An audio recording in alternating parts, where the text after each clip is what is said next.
நம்ம என்ன பொள்ளாச்சியிலேருந்து 25 கிலோமீட்டர் தொலைவில் இருக்கக்கூடிய முத்துமலை முருகன் கோயிலுக்கு தான் வந்திருக்கிறோம். முதல்ல நம்ம வணங்கக்கூடிய தெய்வம் ஸ்ரீ மாணிக்க விநாயகர். நம்ம முத்துமலை முருகன் கோவில் பார்த்தீங்கன்னா ஸ்ரீ காயத்ரி மகாமந்திரத்தின் மகிமை, 9 நலன்கள், அதாவது மானிட தர்மம், இந்த மாதிரி நிறையா விஷயங்களை எழுதியிருக்காங்க. இங்கே பார்த்தீங்கன்னா மழை வேண்டி பிரார்த்தனை செய்கிறாங்க, யாகம் நடத்த போகிறாங்க, வேள்வி நடத்த போகிறாங்க. அவர் பறந்து வந்துட்டு இருக்கும்போது அவர் கிரீடத்தில் இருக்கிற முத்து ஒன்று இந்த இடத்துல விழுந்துருச்சு. அது பார்க்கறதுக்காக கீழே இறங்கி கால் வச்ச இடம் இது. உருவாய் அருவாய் புலதாய் இலதாய் மறுவாய் மலராய் மணியாய் ஒளியாய். முருகா சரணம், முருகா சரணம், Om Muruga. Pebbles Tamil. Hello friends, நான் உங்களை விமானி Sudha. Welcome back to my channel Pebbles Tamil. நம்ம என்ன பொள்ளாச்சியிலேருந்து 25 கிலோமீட்டர் தொலைவில் இருக்கக்கூடிய முத்துமலை முருகன் கோயிலுக்கு தான் வந்திருக்கிறோம். அதாவது நம்ம சேலத்துலேயும் முத்துமலை முருகன் இருக்குது, பொள்ளாச்சியிலையும் பார்த்திங்கன்னா முத்துமலை முருகன் கோயில் இருக்குது. மிகவும் சக்தி வாய்ந்த கோயில். இந்த கோயிலுக்குன்னு தனி விசேஷங்கள் இருக்குது. வாங்க உள்ள போய் பார்க்கலாம். நம்ம வந்திருக்கிற இடம் பொள்ளாச்சியிலேருந்து 25 கிலோமீட்டர் தொலைவில் இருக்கிற முத்துமலை முருகன் கோயிலுக்கு தான் வந்திருக்கோம். இதுக்கு முருகா சரணம், முருகா சரணம். முதல்ல நம்ம வணங்கக்கூடிய தெய்வம் ஸ்ரீ மாணிக்க விநாயகர். நாம் அப்படியே கோயிலை சுற்றி ஒரு வலம் வரலாம். இங்கே பார்த்தீங்கன்னா முருகனுக்கு பஞ்சகவியம், முருகனின் ஆராதனை உகந்தது என்னென்ன அப்படிங்கிற விஷயங்கள் எல்லாமே போட்டிருக்காங்க. ஸ்ரீ காயத்ரி மகாமந்திரத்தின் மகிமை. மந்திரங்களில் சிறந்தது ஸ்ரீ காயத்ரி மந்திரம்.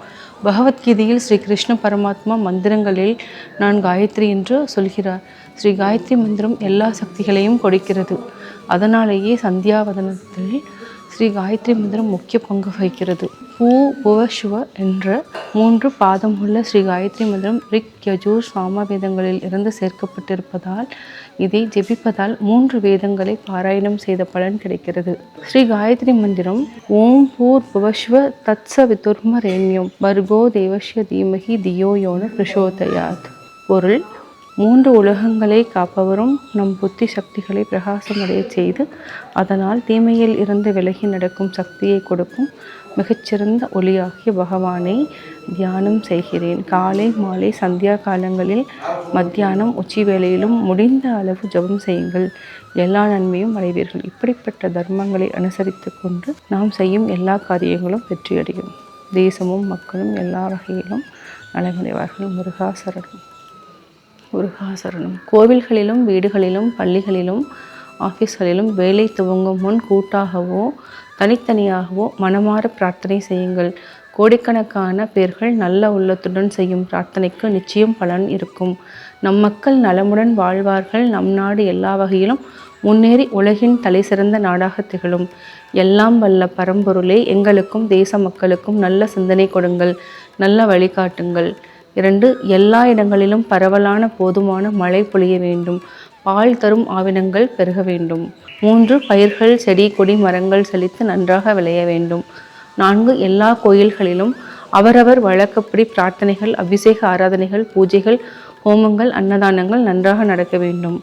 5. ஜன சமூகம் நல்லதையே பேசி நல்லதையே நினைத்து நல்லதையே செய்ய வேண்டும். 6. சமூகத்திற்கும் தேசத்திற்கும் தீங்கு விளைவிக்கும் எந்த செயல்களும் நடக்காமல் இருக்க வேண்டும். 7. தலைவர்கள், அரசியல்வாதிகள், அரசாங்க அதிகாரிகள் எல்லோரும் மக்கள் நலத்தை மனதில் கொண்டு செயல்பட வேண்டும். நேர்மை, தெய்வபக்தி, தயால குணம், வீரம், தியாகம் மற்றும் திறமை மிக்கவர்களாக விளங்க வேண்டும். 8. மகான்களும் வேத விற்பன்னர்களும் ஞானிகளும் பெருக வேண்டும். 9. உலகம் முழுவதும் அமைதி நிலவ வேண்டும். முருகா சரணம். நம்ம முத்துமலை முருகன் கோவில் பார்த்தீங்கன்னா ஸ்ரீ காயத்ரி மகாமந்திரத்தின் மகிமை, 9 நலன்கள், அதாவது மானிட தர்மம், இந்த மாதிரி நிறையா விஷயங்களை எழுதியிருக்காங்க. முத்துமலை முருகா, நாங்கள் தெய்வ பக்தியுடன் ஒழுக்கத்துடனும் தைரியத்துடனும் சேவை மனப்பான்மையுடனும் உயர்ந்த குணத்துடனும் வாழ அருள் புரிவாய். எங்களை நல்ல பாதையில் நடத்தி செல்லுங்கள். எங்களுக்கு நல்ல அறிவை கொடுங்கள். எங்களுக்கு நல்லாசியை நல்குங்கள். எம்மை சுற்றி உள்ள மனித சமூகத்திற்கு எங்களால் முடிந்த எல்லா சேவையும் செய்ய அருள் புரியுங்கள். புராணங்கள், ராமாயணம், மகாபாரதம், கந்த புராணம் போன்ற புராணங்களை படியுங்கள். புராண உபன்யாசங்களை கேளுங்கள். இதனால் மனமீதி கிடைக்கும். வாழ்க்கையில் உள்ளதற்கான தீர்வுகளை இறைவன் காட்டி அருள்வார். இங்கே பார்த்தீங்கன்னா திருநீர் தயாரிக்கும் முறை. நல்ல பசுக்கள் இட்ட சாணத்தில் முதல் பகுதியும் கடைசி பகுதியும் சிறிது நீக்கி பஞ்சகவியம் சிறிது இட்டு கலக்கி பிசைந்து எருவாமுட்டிகளாக தட்டி காய வைத்து கற்பூரம் ஏற்றி நெருப்புண்டாக்கி எரித்து புஷ்பமாக்க வேண்டும். அதை நீரில் மிதக்கும் குப்பை கூலங்களையும் மிகுதியான நீரையும் நீக்கினால் மிஞ்சுவது சுத்தமான விபூதி. அதை காய வைத்து சலித்து பயன்படுத்த வேண்டும். எரியும் பொழுதும் சலிக்கும் போதும் வேத மந்திரங்களான ஸ்ரீருத்ரம், புருஷசூச சுக்தம், திருநீற்றுப்பதிகம், தேவாரம், திருப்புகழ் பாராயணம் செய்வது திருநீற்றின் சக்தியை பன்மடங்காக்கும். இந்த முறையில் திருநீறு தயாரித்து விநாயகர், சிவலிங்கம், முருகன் போன்ற தெய்வங்களுக்கு மேற்படி மந்திர பாராயணத்துடன் அபிஷேகம் செய்து அணிவதும் சிறிது உட்கொள்வதும் ஈடு இணையற்ற நன்மை தரும். முருகா சரணம். இங்கே பார்த்திங்கன்னா மழை வேண்டி பிரார்த்தனை செய்கிறாங்க, யாகம் நடத்த போகிறாங்க, வேள்வி நடத்த போகிறாங்க. இதை வந்து முத்துமலை முருகன் கோயிலில் நாளைக்கு நடக்க போகுது. முருகா சரணம், முருகா சரணம். ஓம் முருகா, ஓம் முருகா. தீபம் ஏற்றும் இடம் தனியாக இருக்குது. ஸோ முத்துமலை கோயில் வந்து எப்படி உருவாச்சுன்னு சொல்ல முடியுங்களா? முத்துமலைங்கிறது முருகப்பெருமான் வந்து வானப்பிரஸ்தத்தில் மயில் மேலே அப்படி பறந்து வர்றாரு. அப்படி பறந்து வரும்போது இந்த இடத்துல வந்து வெறும் மலை. அவர் பறந்து வந்துட்டு இருக்கும்போது அவர் கிரீடத்தில் இருக்கிற முத்து ஒன்று இந்த இடத்துல விழுந்துருச்சு. அப்படி விழுகவும் முருகப்பெருமான் வந்து தன்னோட கிரீடத்தில் இருக்க முத்து ஏன் இந்த இடத்துல விழுந்துச்சுன்னு சொல்லி அது பார்க்கறதுக்காக கீழே இறங்கி கால் வச்ச இடம் இது. அப்படி கால் வச்ச உடனே முருகப்பெருமானுக்கு இந்த இடம் பிடிச்சி போயிடுச்சு. இந்த இடம் வந்து நம்மளுக்கு வந்து ரொம்ப பிடிச்சிருக்கு, நம்ம இங்கேயே இருந்துக்கலாம்னு சொல்லி அவர் வந்து சுயம்புவா இந்த இடத்துல இருக்கார். ஓகே. அப்படி இருக்கும்போது வள்ளி தெய்வானையோட ஓடி பிடிச்சி விளையாண்டுருக்கிறார் இந்த மலையை சுற்றியுமே. அப்படி சுற்றி விளையாண்டுட்டு அவர் வந்து அவங்களுக்கு தான் அருவம் தானே, உருவமாக வந்து அருவமாக மாறினதாச்சா. அப்போ இங்கே இருக்கிறவங்க கனவுல போய் இந்தமாரி நான் இந்த இடத்துல இருக்கேன், நான் இருக்கிறதுக்கு அடையாளமாக இந்த இடத்துல வந்து ஒரு 3 காரச்செடி இருக்கும், அந்த செடி கீழே தான் நான் வந்து சுயம்புவாக இருக்கேன், நீங்கள் வந்து வேல் அடித்து கும்பிடுங்கன்னு சொல்லி கேட்டிருக்கிறாரு. ஓகே. அப்படி கேட்ட உடனே அங்கே இருக்கிறவங்கன்ட்டு ஒரு தடவை கிருத்திகை அன்னைக்கு வந்திருக்காங்க. வந்து பார்த்தா தெரியல, அடையாளம் தெரியாமல் திரும்பி போயிட்டாங்க. அவர் திரும்பி 2வது தடவை மறுபடியும் கனவுல போய் சொல்லியிருக்காரு. அதே மாதிரி அவங்களுக்கு தெரிஞ்சிருச்சு இந்த மாதிரி காரச்செடி 3 வரிசையாக இருக்கிறது சுயம்புவாக இருக்கிறது தெரிஞ்சிருச்சு. அப்புறம் அவங்க வேலை அடிச்சுட்டு வந்து வச்சு கும்பிட்டுருக்குறாங்க அந்த காலத்தில். ஓகே. இது என்ன அதில் இருக்கிற ப்ராஃபிட் என்னன்னு கேட்டிங்கன்னா, இப்போ உங்ககிட்ட வந்து பணம் இருக்கு, அதை நீங்க யாருக்கா கொடுக்கணும் இல்லையா, விரும்புறீங்க கொடுக்கறதுக்கு, அதுக்கு நல்ல ஆளா பார்த்து கொடுக்கணும் இல்லையா. அது மாதிரி அவர்கிட்ட இருக்கிற அருளை வந்து யாருக்கு கொடுக்கறதுன்னு சொல்லி போட்டு முருகப்பெருமான் வந்து ஞானத்துல பாக்குறாரு. அப்படி பார்க்கும்போது அருணகிரிநாதர் வந்து திருவண்ணாமலையில வந்து அவருக்கு கிடைக்கவே இல்லை, அவருக்கு ப்ராஃபிட்டே இல்லை, சும்மா தவம் பண்ணிட்டு இருக்காரு, எனக்கு முக்தி வேணும் முக்தி வேணும்னு சொல்லி. அண்ணாமலையை சுற்று சுற்று அருந்து போகும் முன் பற்று பற்றுன்னு சொல்ல பாடியிருக்காங்க இல்லையா. அவர் வந்து முக்திக்காகத்தான் அண்ணாமலை நினைத்தாலே முக்தி அண்ணாமலை. அப்போ இவர் வந்து திருவண்ணாமலையில் அருணகிரிநாதர் காட்சி கொடுத்து என்னுடைய அருள் சக்தியை பூரா நீ வச்சுக்கொண்டு சொல்லி கொடுத்துட்டாரு. கொடுத்துன்னா சாமி நீங்க இதெல்லாம் எனக்கு கொடுத்துருக்கீங்க, ஆனா நான் கேட்டது கொடுக்கலையே அப்படின்னு, என்ன வேணும் கேளுங்கிறார். அப்ப எனக்கு முக்தி தான் வேணும்னு சொல்றாரு. சரி முக்தி வேணும்னா நான் சொல்றது நீ செல்லு கேட்பறியா அப்படின்னு. சரி நான் கேட்குறேன்னு சொன்னா என்ன கேட்குறேன், இந்த முத்துன்னு சொல்லி ஒரு பாட்டை ஒன்று எனக்கு பாடி தர்றியான்னு கேட்குறேன் முருகப்பெருமை. அப்போ வந்து அருணகிரிநாதர்ன்ட்டு சரி நான் முழுசா நான் பாடி காட்டுறேன்.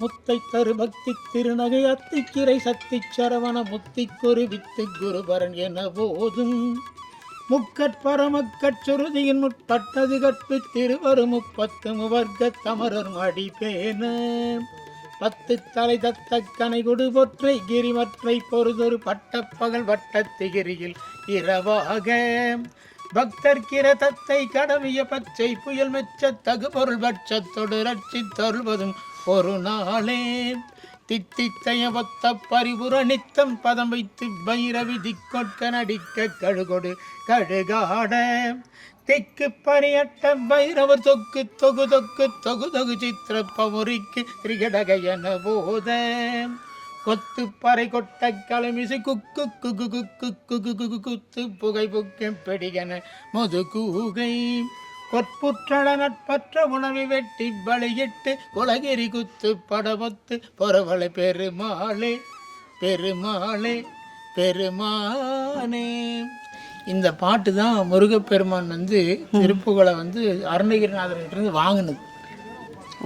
அதுக்கப்புறம் வந்து நீ உனக்கு முக்தி கிடைக்கணும் இல்லையா, அதனால நீ என்ன பண்றேன்னா நீ முத்துமலைக்கு எப்போ வர்றையோ அப்போ முக்தி கிடைச்சிருன்றார். ஓ. அப்போ ஆரம்பிச்சது யாத்திரை. அவர் எல்லா முருகனையும் தரிசனம் பண்ணி எல்லா முருகன் மேலையும் திருப்புகள் பாடிட்டு கடைசியாக இங்கே வந்தப்போ முருகப்பெருமான் வந்து கீழே அவர் உட்காந்து தவம் பண்ணிட்டு இருக்கும்போது முருகப்பெருமான் போய் காட்சி கொடுத்து நீ நினைச்ச மாதிரி உனக்கு பூரணாகதி அடையிற நேரம் வந்துருச்சு, முக்தி கொடுக்குற, நீ வந்து என் கூட வந்து சேர்ந்துருன்னு சொல்லி போட்டு என் கூட வான்னு சொல்லி போட்டு கூட்டிட்டு வர்றாரு. முன்னால முருகப்பெருமானும் பின்னால அருணகிரிநாதரும் அப்படியே மேலே வந்து அருவமாக மறைஞ்சிடுறாங்க. இதுக்கு பேர் அருவ முக்தின்னு பேர். அப்போ இந்த ஜீவன் முக்தி இப்படியெல்லாம் முக்தியில் பல விதமான முக்தி இருக்கு. அதில் வந்து இது வந்து அருவ முக்தி. ஏன்னா உருவத்தில் நிறைய தடவை முக்தி அடைஞ்சிருக்காரு, அது அவருக்கு தெரியல. அருவத்தில் முருகப்பெருமான் அவரை சேர்த்துக்கிட்டாரு. அதனால இதோட நான் முடிச்சுக்கிறோம். இந்த வந்து இந்த முக்தியினுடைய கடைசி பாட்டு. உருவாய் அருவாய் புலதாய் இளதாய் மறுவாய் மலராய் மணியாய் ஒளியாய் கருவாய் உயிராய் கதியாய் விதியாய் குருவாய் வருவாய் அருள்வாய் குகனே. இதில் வந்து சிறப்பு என்னன்னு கேட்டிங்கன்னா, முத்துமலை முருகன் கோயிலை வந்து கோபால் கல்பூர கம்பெனி உரிமையாளர் இருக்கார் இல்லைங்களா, தலைவர் கோபாலகிருஷ்ணன், அவர் தான் இந்த கோயிலை கட்டி கொடுத்தது. முருகப்பெருமான் வந்து அவர்கிட்ட போய் இந்த மாதிரி எனக்கு இந்த கோயிலை கட்டி கொடு, நிறைய ஜனங்க வந்து உன்னை தரிசனம் பண்ணுவாங்க, உன்னுடைய கைங்கரியமா இருக்கட்டும்னு சொல்லி போட்டு முருகப்பெருமான் அவர் மூலமா கட்டினது தான் இந்த முத்துமலை முருகப்பெருமான். முத்துமலை முருகப்பெருமான்னா கோபால் கல்பூர கம்பெனி தான், கோபால் கல்பூரம் தான் ஞாபகத்துக்கு வரும். வாழ்க வையகம், அருட்பெருஞ்சோதி தனிப்பெருங்கள். ரொம்ப நன்றி சார். நம்ம முத்துமலை முருகன் கோயிலுக்கு வந்து நல்லபடியாக பிரார்த்தனை செஞ்சுட்டு வந்தோம். ரொம்ப சக்தி வாய்ந்த முருகர். நீங்கள் பொள்ளாச்சியோ இல்லை கோயம்புத்தூர் போல வழியில் வந்து ஒரு கோயிலுக்கு போகணும்னு நினச்சிங்கன்னா இந்த கோயிலுக்கு விசிட் பண்ணலாம். கட்டாயம் இறைவனுடைய அருளை பெறலாம். இந்த வீடியோ பிடிச்சிருக்கும், லைக் பண்ணுங்கள், ஷேர் பண்ணுங்கள், கமெண்ட் பண்ணுங்கள். மறக்காமல் பெபிள்ஸ் தமிழ் சேனல் சப்ஸ்கிரைப் பண்ணுங்கள்.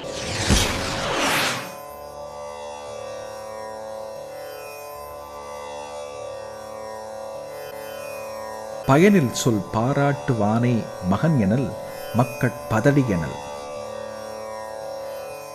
பயனில்லாத சொற்களை பாராட்டி பேசிக் கொண்டிருப்பவனே ஆண்மகன் என்று சொல்லக்கூடாது. அவன் மக்களுள் பதர் போன்றவன். பெபிள்ஸ் தமிழ்.